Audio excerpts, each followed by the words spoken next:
আমার আপনি চলে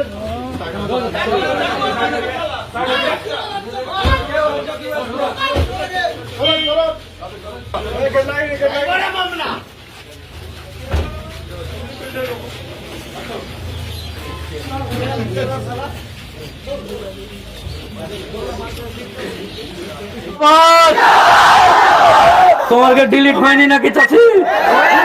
হয়েছে তো জিন্দাবাদ নাই কেন? আগে লেগে মোদি এগুলো বুঝে নিতে ভারতবর্ষ জিন্দাবাদ। আগে কাগজ দে, তারপর রাস্তা লে। কাগজ দে, রাস্তা লে। আমরাও হেঁটে কাগজ দেওয়ার আগে ভাত খাওয়ার নাম করে, বাড়ির নাম করে কেউ যাবে না। আর যে কোনো এই যে কে বিডিও অফিস ডেকে গেলেছে, কে পঞ্চায়েত ডেকে গেলেছে, শোনো আন্দোলনের একটা সিস্টেম আছে।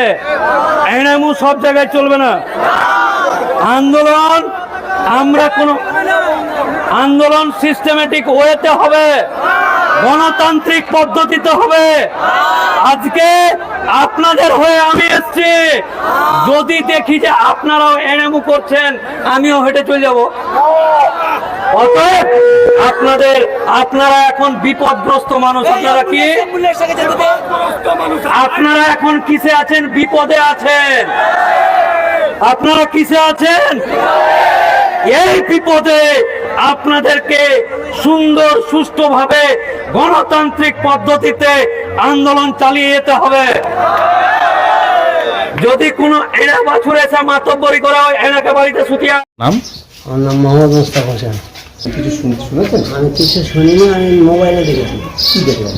যে ও বললো কি যে আমি অ্যারেস্ট হয়ে গেছি এই অমুক জায়গায়, কিন্তু অমুক জায়গায় যাচ্ছিলাম। মালদায় যে একটা আন্দোলন করছিলেন সেটা দেখে না, ও বলছি যে আমি ওটাতে ছিলাম না, ওটাতে আমি আসছিলাম, আমাকে জবরদস্তি করে বক্তব্য দিতে নিয়ে গেছিলো, যে আমাকে ধরেছে। আমি যাচ্ছিলাম অন্য কাজে, বাগডোগরা। আচ্ছা, আমি ওটা কাজে আসিনি।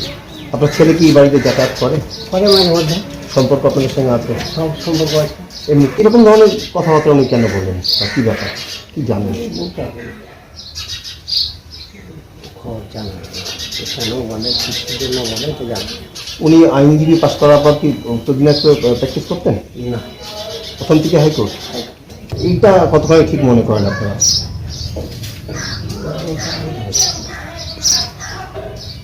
তাহলে এই আন্দোলনটা যে হচ্ছিল, ভোটারের নাম চলে গেছে, এই যে আন্দোলন হচ্ছিল, সেই আন্দোলনে উনি গেছিলেন, এই ব্যাপারটাকে আপনি কীভাবে দেখছেন? না না, ও যায়নি।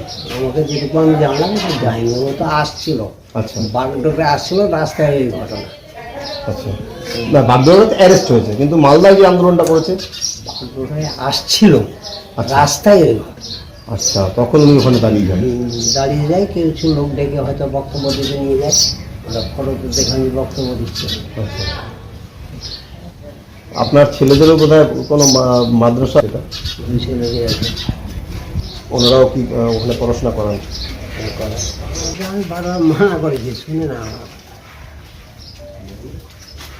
আমি ওটা পছন্দ করি না, কারণ ও কি পশ্চিমবাংলার ঠিকা নিয়েছে যেগুলো করে বলা যায়, আমি ওটা পছন্দ করি না। তাহলে এখন যা হচ্ছে সবটা আইন হওয়া উচিত, কি বলে? আমরা সান্ত্বনা দিচ্ছি, বাড়িতে চুপচাপ থাকো, আইনে যা হয় তাই হবে। গভর্নমেন্ট বিরোধী কোনো কাজ করতে যাবি না, কোনো বক্তব্য দিবি না। মানে আপনিও সমর্থন করছেন না? ভালো লাগে না। এমনি অফিসিয়ালি কোনো খবর টবর দিয়েছে কোনো থানা পুলিশ থেকে? দেয়নি। কেউ আসছে না।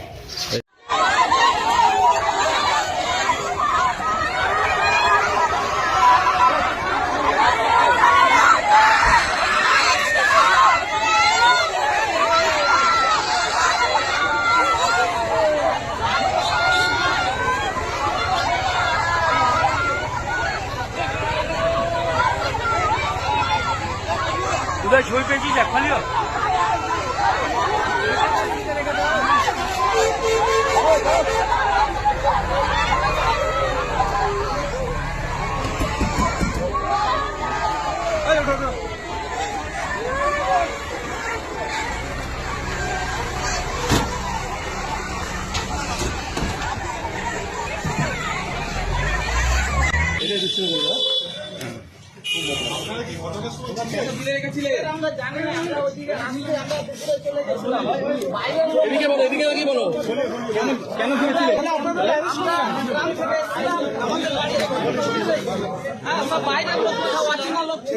একটু ফোন করে এসেছিলাম যে কোন রিজনে আমার ডিলেট হয়েছে, তারা আমি অর্ডার সিট চাই।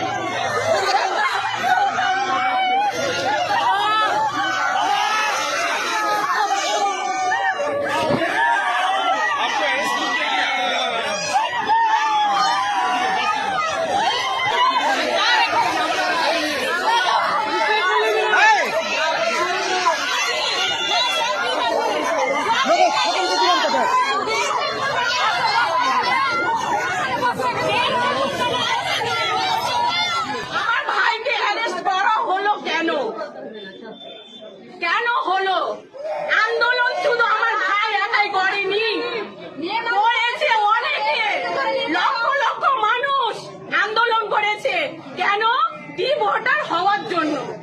ভোট না হয়ে ভোট ডিক্লেয়ার করে দিলেন আমাদের নির্বাচন কমিশনার, ভোট ডিক্লেয়ার করে দিলেন, তার উপরে আন্দোলন শুরু করলো, আর আন্দোলনে মাত্র কয়েকজন অ্যারেস্ট। তাহলে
বৈধ ভোটার যতক্ষণ না লিস্টে উঠবে ততক্ষণ আন্দোলন জারি থাকবে।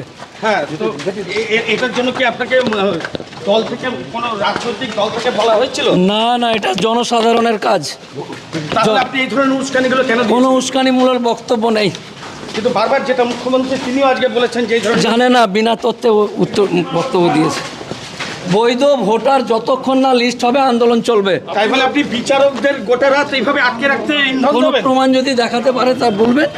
আপনি কি অ্যাডভোকেট নাকি? উস্কানিমূলক বক্তব্যের জন্য আপনি কি অ্যাডভোকেট? একভাবে আপনি এই ধরনের অ্যাডভোকেট হয়ে এই ধরনের আচরণ আপনার এই ধরনের কোন কি ধরনের আচরণ? এই যে আপনি বৈধ ভোটার লিস্ট, বৈধ নাগরিকের লিস্টে যতক্ষণ না চলবে আন্দোলন চলবে গণতান্ত্রিক পদ্ধতিতে। উস্কানি দিয়েছেন চাইলে না না না না, কোনো দলের সাথে আমি না, না না, কোনো রাজনৈতিক। আপনি ভোটে দাঁড়িয়েছিলেন? তারপর থেকে আমি রিজাইন করেছি। আপনি ভোটে দাঁড়িয়েছিলেন তো? নেই বললাম তো আপনাকে।